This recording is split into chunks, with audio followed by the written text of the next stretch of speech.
All right, well, we're going to get started. Thank you to everyone who was able to join us this evening. My name is David Lack. I'm the Stormwater Resources Manager with Ventura County Public Works Agency Watershed Protection, and I'd like to welcome you to this meeting to learn more about the development of the Countywide Watershed Management Program. I also wanted to thank the City of Camarillo for allowing us to use this wonderful council chambers and for recording this meeting. It will be posted online afterwards, and a link will be sent out of the recording. The development of the Watershed Management Program is a collaborative effort by the Ventura Countywide Stormwater Quality Management Program agencies, which include the County of Ventura, the Ventura County Watershed Protection District, and all 10 incorporated cities within the county. Collectively, we're known as stormwater permittees. The stormwater discharges from storm drains owned and operated by each of those agencies I just mentioned are all regulated under something known as an MS4 permit, or more simply, a stormwater permit. The 2021 Regional Stormwater Permit allowed for an alternative compliance pathway through the development of a Watershed Management Program, or WIMP, to identify water quality priorities and combinations of pollutant control measures within each watershed to meet water quality objectives to protect the beneficial uses within water bodies throughout the whole county. The countywide program collectively decided to pursue this alternative compliance pathway by developing a WIMP, or Watershed Management Program, and hired Craftwater Engineering to develop the program that covers Malibu Creek, Calleguas Creek, Santa Clara River, Ventura River, and miscellaneous coastal watersheds all within Ventura County. This WIMP is due to the LA Regional Water Quality Control Board on September 11th, 2023. With that brief overview, I wanted to pass it over to our excellent consultant team from Craftwater, who will be giving the rest of the presentation this evening. With us is Chad Helmley, President and CEO of Craftwater Engineering, and Brianna Datai, who is the lead engineer of the Water Quality Science and Regulatory Discipline at Craftwater, and is serving as the Deputy Project Manager and Technical Lead for this WIMP development effort.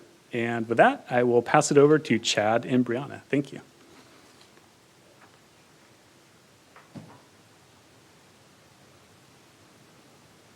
Great, thank you, David. Oops, geez. Excuse me. Thanks for that introduction. We're going to walk through some slides today that just gives an overview of what this program entails and how it was developed and how it'll move forward. So just a quick overview of what even is a watershed management program and what entails this plan. It starts with a process of kind of what's already there, right? Where does the water go? Where might there be pollutants? What does the water quality monitoring say about what the current conditions are? And that's the first step, is to kind of categorize that, define it, document it. And the next step is kind of a survey. What are we doing out there already to engage with the watershed? How are we attempting to improve water quality, remove pollutants from the watershed? What existing controls are out there? And what potential controls could be added to the program to be more successful? That information is synthesized in what's called reasonable assurance analysis, which is a model, a watershed model. And the watershed model basically just, it's a digital representation of how water flows in these watersheds, right? How pollutants are transported, and how everything kind of works together, right? So we want to make sure that represents as best we can the reality that we have. And that allows us to run scenarios to figure out how can we make this water quality improve and meet the requirements of the permit. Ultimately, by synthesizing all this information through a modeling exercise and kind of strategically thinking about how we do this, how it all works together, we come up with a program, and that has to be scheduled and has to be outlined in a financial pathway, right? So we can make this thing a reality. So those are the primary components of the program, and each one of those will be touched on in the remainder of this presentation. Okay, so having done this many times before throughout California, we've developed a bit of a philosophy in how we approach this program development. And the first is to make this as affordable as we can make it, we really need to look at what you're doing in the watershed already and leverage that at the maximum to make sure that we can build from it, build from the programs and the institutions that are already participating in the watersheds. That's the most efficient way to kind of get this thing going and create a program that's sustainable and effective. We have to be implementation oriented. There's a temptation to kind of let the modeling just tell us what to do, but we really want to make sure that this is a back and forth between the modeling and the strategy and what are the activities that we can do, right? Again, leveraging what you guys are already doing and doing things that you know how to do and that are achievable in the watershed, that fit the conditions in the watershed that we've categorized in the program. And then we have to make sure we pay attention to what we're doing. We need to make sure we're tracking it. Everything has to be trackable, and it has to be executable. And that's really important that we're doing that and visualizing the information as best we can so we can know where are we going where we wanted to go, and are we having the desired effect? Because the last piece of it is, as we all know, plans are going to change every time you finish a plan. The minute the ink dries, it's Plan B is already in effect, right? We have institutionalized adaptive management into the plan itself. It is intended that we adapt, right? We know we're going to have to adapt. So the execution and tracking stuff is really important because that enables us and empowers us to adapt as quickly as we can through informed decision making, right? And then we come back, we monitor, we adapt, and we execute, right? So that's the way the plan is developed. That's the high level philosophy, and I'm going to hand it up to Brianna, who's going to talk about the nuts and bolts, particularly the water quality conditions and priorities.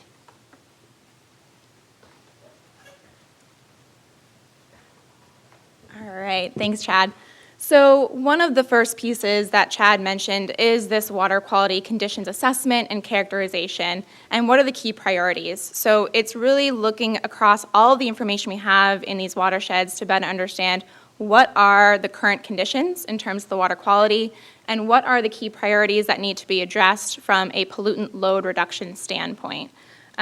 So there's a lot that goes into this process, but one of the first things to recognize within this area is that the water quality conditions are overall fairly good. The county beaches continue to get high grades on the Heal the Bay Beach Report Card.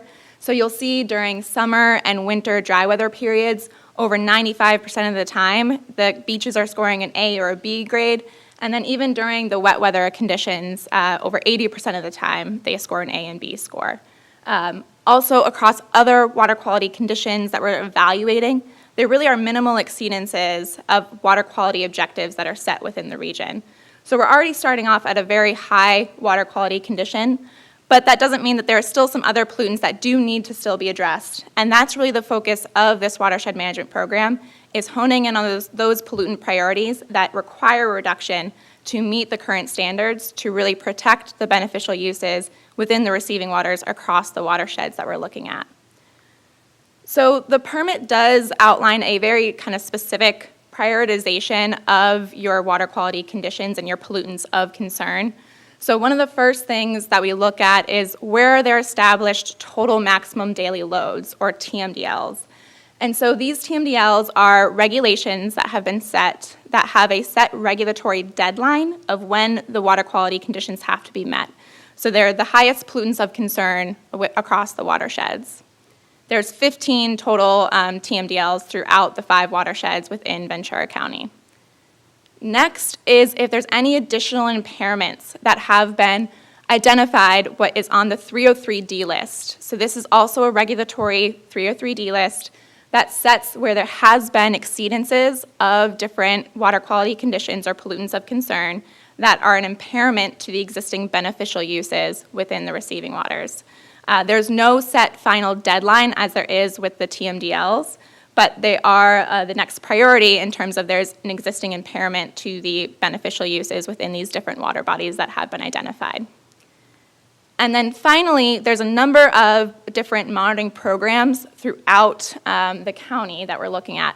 And as we look through this, we've scanned all of the data to look at where there are exceedances of other existing water quality objectives. So outside of the set TMDLs, outside of the 303D listings, is there any other exceedances that we need to be concerned with within the monitoring data that we have? And so this really outlines the priority order for where we're looking at the pollutants of concern across these watersheds.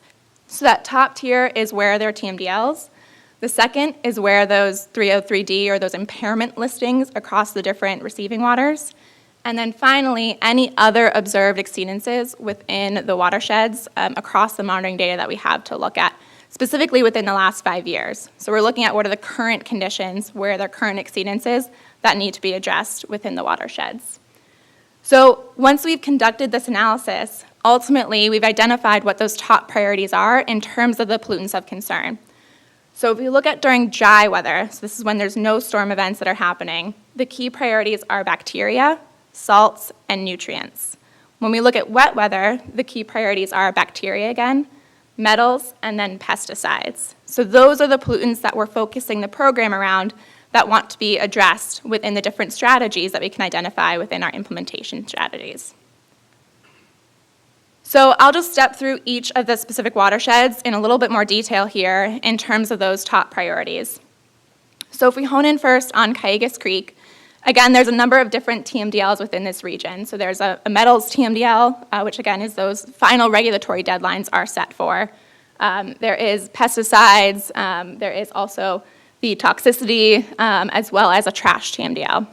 But the main pollutants of concern overall with those additional impairments are also bacteria, metals, pesticides, and salts. In Malibu Creek, there is the nutrient TMDL in this region, as well as a bacteria TMDL. So again, in addition to bacteria and metal and nutrients, there's also the metals that are additional exceedances that have been observed within this watershed that we're focused on, again, for our implementation strategies. In Santa Clara River, similar story. You'll start to see a pattern here in terms of the different pollutants that we're concerned with. We do have the bacteria TMDL as well as the nitrogen compounds TMDL. And again, the overall pollutants of concern with additional exceedances are bacteria, metals, nutrients, and salts. And then in Ventura River, the primary TMDL here is the algal TMDL, which relates back to the nutrient conditions.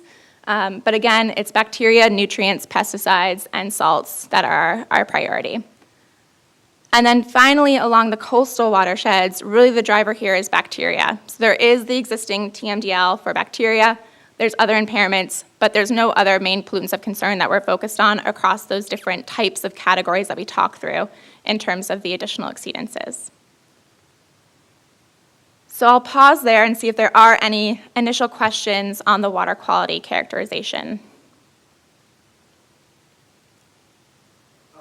Yes, go ahead, Arnie. When you did the data analysis of all the other monitoring, that was receiving water monitoring and stormwater outfall monitoring? It is both. So we're looking.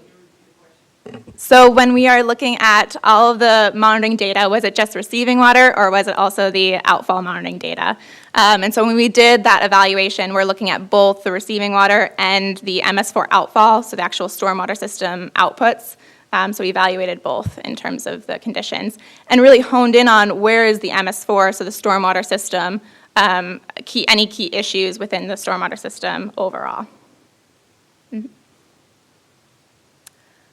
All right, so then the next piece that we're going to dive into here is the reasonable assurance analysis. So Chad mentioned this initially, but this is really the framework or kind of the foundation of the Watershed Management Program. So it's a lot of the modeling and more quantification of what needs to be done to actually address these pollutants of concern. So as you go through a reasonable assurance analysis, the permit does outline specific guidelines for how you conduct this analysis. But there are still many key decisions that need to be made throughout that process. We like to outline it as where, when, and what. So where are we actually focused on the compliance issues? What areas are we actually looking to address that need reductions in terms of those different pollutants of concern? when we're using historic data within our modeling to simulate what the conditions were. And so when we actually evaluate those conditions of concern is important in terms of the required reductions for the different pollutants that we're looking at. And then finally, what are the key limiting pollutants? So the permit allows you to identify a limiting pollutant, which means that requires the highest reduction to address the water quality conditions, and therefore the highest implementation strategies that are needed to be implemented to address that pollutant. So across the different pollutant categories, we've identified what's limiting, requiring that greatest reduction. And then the assumption from there is that the other pollutants of concern will also be addressed by addressing that limiting pollutant or pollutants. So starting at the where for the assessment areas, we did go through the full county area and look at what are the key areas that the MS4, so the stormwater system, is contributing to the receiving waters. Ultimately, there are 14 assessment areas across the 5 watersheds that we outlined.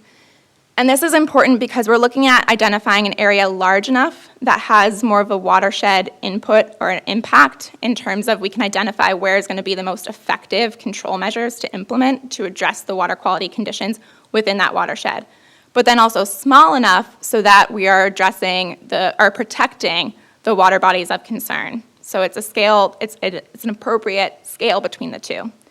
And then also you can see while we are taking this watershed approach, there are different agencies. So we do also have the jurisdiction-specific proportions to understand what each agency is contributing within the watershed. So they do have, there's targets at the watershed scale, but then also each jurisdiction has their specific targets as well. In terms of the when, so again, the foundation of this really is a baseline watershed model. So this is simulating when it rains, you get runoff, and you get different pollutant loads that are generated and moving through the watershed or through the landscape.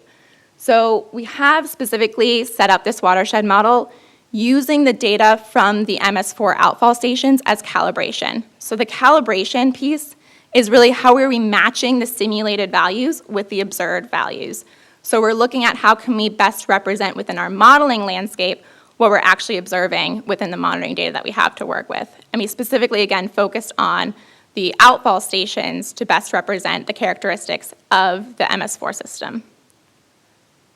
And then ultimately, again, we're using a historic kind of time series, looking at a continuous time series of the previous rainfall that's happened, and identifying this critical condition. So we've used the 90th percentile rainfall critical year, which is consistent with the guidelines that are outlined within the permit, to again capture a range of different storm dynamics so we can evaluate what the required reductions are under that dynamic, but also then how well our implementation strategies are actually performing under that condition as well.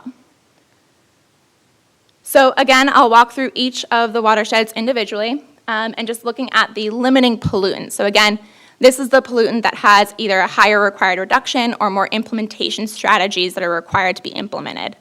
So in Calleguas Creek, the one that's actually bolded is the one that is the limiting overall in terms of the highest required reduction.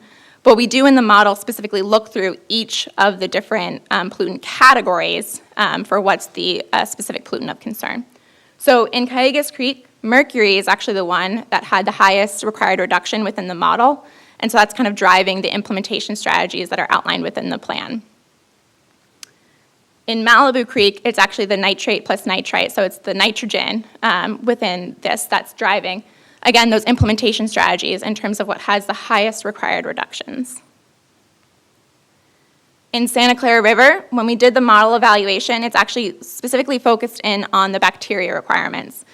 So there's Enterococcus, which is more related to the saltwater conditions, and then E. coli in more of the freshwater areas, where that's the limiting pollutant that we're focused on.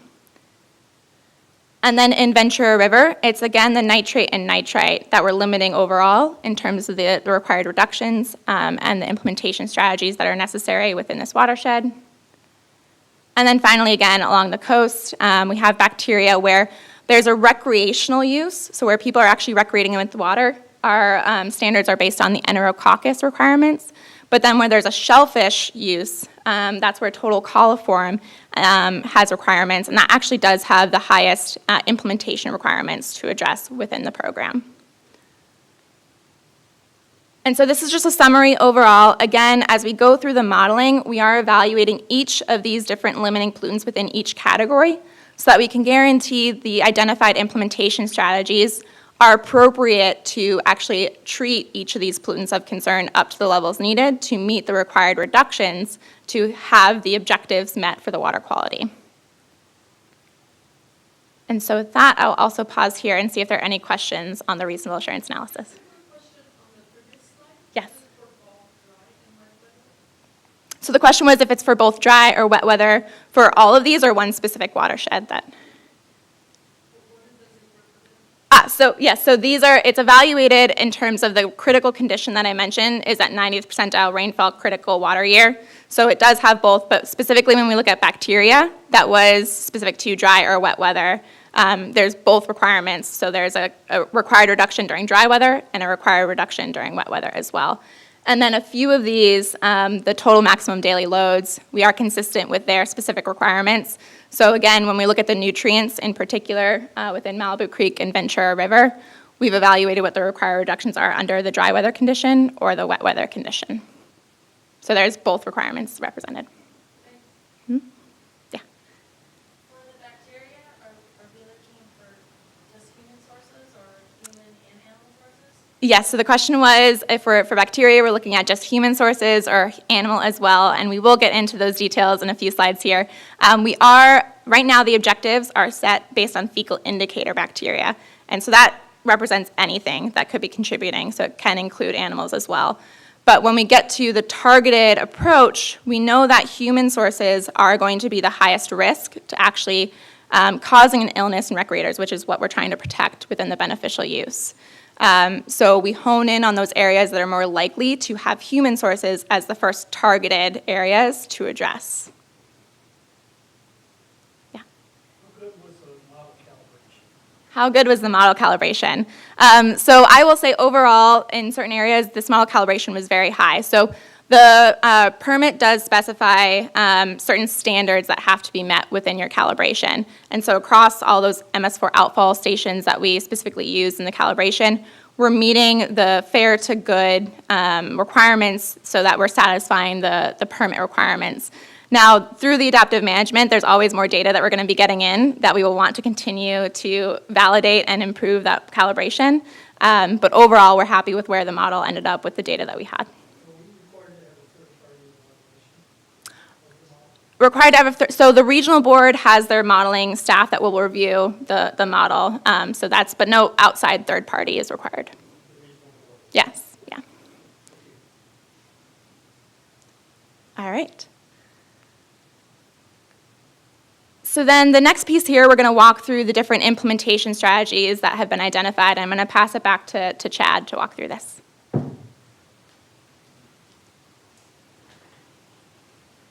Okay, thanks, Brianna. The modeling is a tool to kind of understand how the watershed functions, right? And it gives us a platform to evaluate, okay, so what do we do, right? It tells you how much work do we need to do, how do we do it? So we have to implement to impart change in the watershed that's going to be required as part of the permit.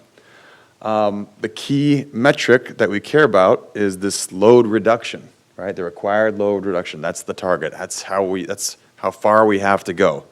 What are the tools that we have at our disposal to get there? In this program, we're dealing primarily with these three groups of tools.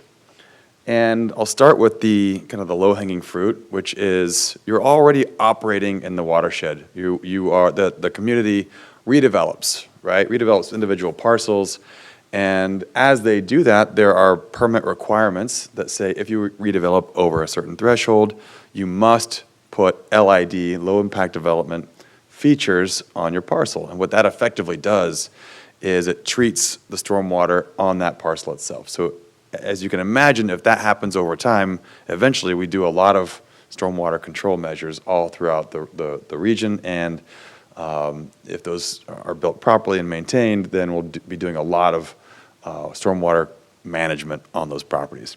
So that's happening during the implementation time period, so we want to take credit for that and make sure we account for that in the program. The second is, again, you're already operating, doing what are called minimum control measures or non-structural control measures. And many of those are intended to target the sources of pollutants, right? Get out there and remove pollutants from the environment. So we might enhance some of those. That's another tool, right? So we leverage, like I said at the beginning, we leverage the existing activities in the watershed. We're going to get the most out of those and make sure that we're getting, again, accounting for how much effort is being put into those and how much pollutant is being removed as a result. And then finally, we have to, if we can't get all the way there with those first two building blocks, we're going to have to go to the last step, which is to actually physically intervene in the watershed by building structural control measures, right? So how much of all of those do we need, and what are they all going to do? That's part of the modeling exercise. But let's talk about what enhancing an MCM might look like, okay? So street sweeping, for instance, again, it's a exercise that targets the the source of the pollutant, right? So over time, pollutants might build up on transportation services, right, like roads. And right now, you sweep your streets, all these communities sweep their streets for a multitude of reasons, including pollutant removal, trash removal, and what have you. How might we enhance that? Well, you might sweep more frequently. You might upgrade the equipment to sweep more efficiently. In this particular case, when we did the analysis and kind of ran through all of the potential options, increasing the frequency of sweeping it revealed itself to be an efficient tool to be part of this program. And then structural control measures. This is kind of an interesting one because the watershed's large.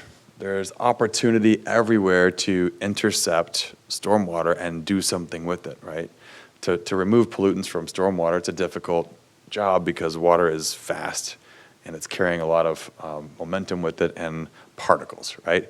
So in order to remove pollutants, once it's in the stormwater, we got to capture it, hold it, and then do something with it, right? We're going to filter those pollutants out, infiltrate into the ground. What are we going to do? So the process of figuring out what there is to do requires an engineering analysis to survey the landscape and go on what I like to call an Easter egg hunt to find out where exactly should you do this? Where should you build a structural control that will adequately give us the opportunity to pull water out of a storm drain or some sort of conveyance, stop it, put it in the right spot, and then do something with it, right? So we need to survey the landscape with an engineering mindset. Again, recalling the implementable plan, right? Where is it practical to put something like this? Where will it fit within the landscape? Where might it provide multiple benefits, right? Where a project might actually uplift the community surrounding it. So we survey the landscape, we find where those opportunities are, we figure out where the best ones are, you're gonna get the most out of it, and we put those into the program. And so as in the plan, you will find that there is lots of potential project opportunities, and these must be advanced from the very planning level, right, in this program to feasibility studies, designs, and ultimately implementation, right, based on a schedule. And so I will hand it back to Brianna as she'll go over the nuances of the bacteria approach here.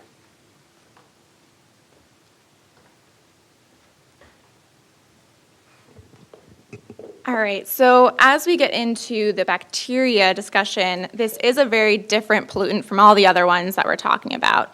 And so it is treated differently within the plan. So rather than having the explicit modeling that we have of the other pollutants, with bacteria, we focus more on a statistical analysis to identify based on the observed flows and the observed concentrations of indicator bacteria throughout the monitoring data, what the required load reductions are. So if you start on the left here of this slide, we start by identifying what is the baseline loading of different indicator bacteria within each of these watersheds. And then from that, we're identifying based on meeting the objectives as they're set right now with the water quality standards, how much of that fecal indicator bacteria needs to be reduced to meet those objectives. But then the final step that's important in what we mentioned earlier is that there are higher risk sources of bacteria than all the typical sources that can come in. And really it's human waste source that is of most concern. And so human waste is more typical to include pathogens, and that's what actually make people sick when we're talking about protecting the recreational users. And so we've taken this additional step within the Watershed Management Program to identify and target the catchment areas that are most likely to have human waste sources present. And so those are the ones, those areas that we're targeting first in terms of where the resources should focus to address the overall fecal indicator bacteria reductions that we want to achieve. And so again, when we're talking about these different human waste sources, that includes things like leaky sewer systems, homeless encampments, or other illicit discharges that are related to bacteria contributions. And so then within the program, we've identified where these catchments are that we want to target. They're the top priority because they are likely to have those human waste sources present.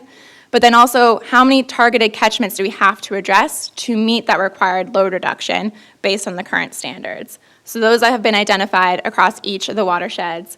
But then it's also important that we're leaving flexibility in terms of how to address these bacteria reductions that are needed. So as Chad was going through those different strategies, is the LID going to be beneficial towards the reductions? But really, is there going to be enhancements in the MCMs? And really, when we talk about this, how much can we emphasize source control? So the most effective way to really reduce bacteria within our watersheds is through source control.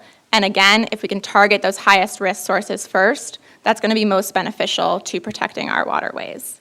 And then lastly, as needed, are there structural control measures as well within the watersheds that can help us? And so again, this schematic kind of gives you another look in terms of those different potential sources that we're looking at. We did work with all of the agencies to compile different information to evaluate some of that potential vulnerability of these being present. So again, we're looking at, is there potential sewer systems that are exfiltrating into the MS4 system? Are there different illicit connections that are potentially getting in that we want to target because, again, these are the highest risks?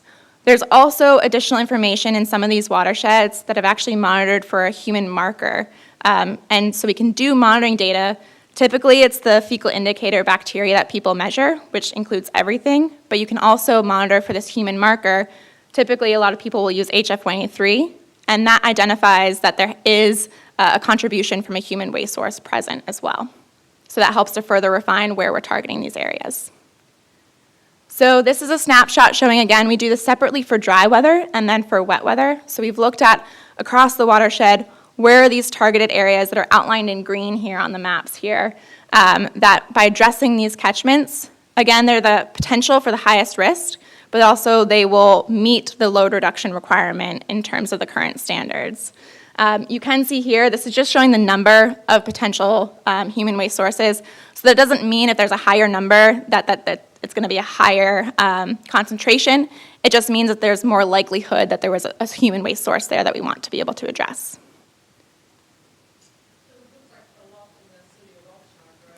Yeah, so again, when you see that, it is just showing the number of potential sources that were evaluated. So again, there would be certain types of sources that we want to be able to target, and this information helps inform as well when we really want to target a source investigation. We have some upfront information of what those types of sources might be, so you can better program what that monitoring would be to try and track down that source and abate it. All right, so then again, we're going to go through each of the 5 watersheds in terms of those different implementation strategies that are identified. So you'll see consistently across all these watersheds, we're using that risk-based approach related to bacteria, so it's back to the map that I was showing earlier in terms of those targeted catchments. But then in Calleguas Creek, again, I mentioned earlier the main limiting pollutant was mercury, and to address that, we find that we kind of need our full toolbox of implementation strategies to implement. So we evaluated how much reductions do you get from that projected redevelopment LID, but then also in certain areas doing that enhancement to the street sweeping, which again, specifically was focused on increasing the frequency for the current routes of street sweeping that are happening throughout this watershed. And then there also are some structural projects that are identified to get you that last bit towards the load reduction requirement for mercury. For the pesticides, we actually find that the projected redevelopment LID will completely address that required load reduction, so you'll meet your target with just the projected redevelopment LID. In Malibu Creek, again, we have that risk-based approach for bacteria, and then to address the nutrients, the redevelopment LID gets us a good way there, but there also are still, there's actually one key kind of project or structural project that will likely be needed to meet the required reduction for nutrients within Malibu Creek. In Santa Clara River, again, it's a consistent story where we have those targeted catchments based on our risk-based approach for bacteria. And then in Ventura River, as I mentioned earlier, the limiting pollutant really here, it was the nitrate and nitrite. So to address that, again, we get good progress with our redevelopment LID, but there is still some structural projects that will likely be needed to meet that total required reduction for the nutrients. In terms of the one pesticide that was identified within this watershed, it was a similar story to Calleguas Creek, so we actually are able to meet that required reduction with the projected LID that will be implemented in this region. And then finally, again, along the coast, it's the risk-based approach for the bacteria strategies. So are there any questions in terms of those different implementation strategies or the pieces we walk through for each watershed? Yeah.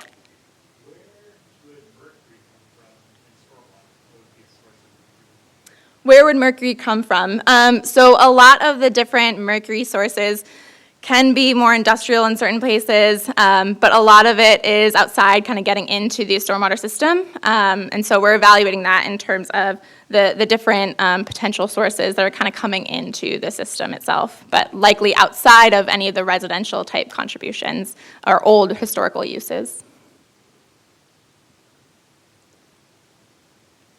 All right. Yeah, any other? Yeah. Yes, mining is also a large potential source of mercury as well.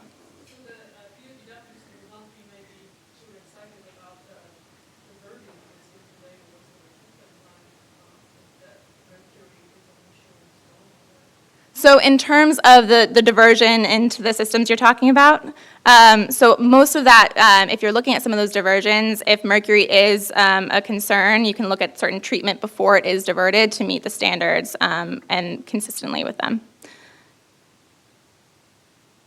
And I will also mention in terms of the mercury standards, as we look throughout this watershed, it is a very low standard to meet. So it's a very small concentration that will trigger that required reduction within the stormwater standards.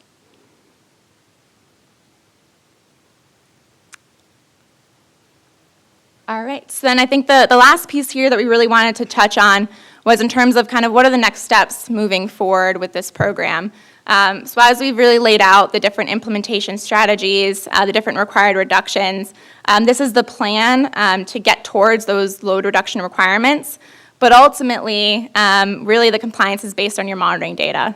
So at the same time, the program is working on development of their Coordinated Integrated Monitoring Program, or a CIMP. And so this is looking at where they're monitoring throughout the county, specifically again within the MS4 system. And as that data is collected, there continues to be a feedback loop with the Watershed Management Program.